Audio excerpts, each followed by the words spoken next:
Hvordan fik I kontakt til julemand og kaptajn? Jamen, det var sådan lidt tilfældigt. Det var vores bank, der ligesom tog den vurdering for os og mente, at det havde vi brug for hjælp til at styre sådan en sag. Havde de ret i det? Ja, det havde de, og det er vi rigtig glade for i dag, at vi sagde ja tak til det tilbud. Hvad har de gjort for jer? Altså, Rasmus' erstatningssag, den kører endnu, og kommer til at køre et stykke tid endnu.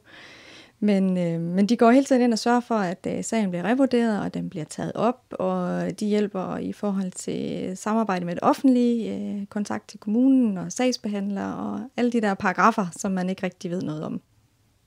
Rent personligt, hvad betyder det så at have en advokat på den måde? Jamen, vi troede jo, at det var hurtigt overstået, og om et halvt år, så er vi ude af det her system, og så har vi et helt andet liv. Men det fik vi jo ikke.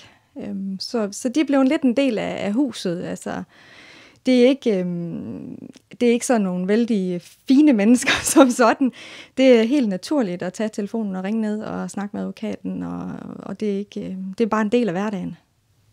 Så det er sådan meget dagligt, det hele. Nu har Rasmus jo i virkeligheden også fået det bedre, end man kunne forvente efter den voldsomme ulykke, han var ude i, og den genoptræning, han har fået. Har du en forklaring på, hvorfor det er gået så godt?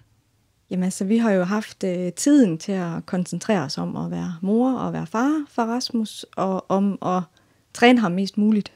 Fordi træning, det er jo hele tiden, det er hver dag, det er, når vi sidder ved bordet og spiser, det er, hvordan vi hælder mælk i koppen, eller om han selv pakker sugerøret op på juicen, og alle de der ting. Så det har man et bedre overskud til, når ikke vi skal tænke på alt det andet.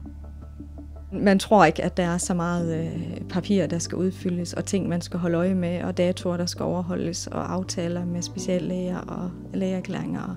Altså, det er en jungle, som man ikke selv kan klare.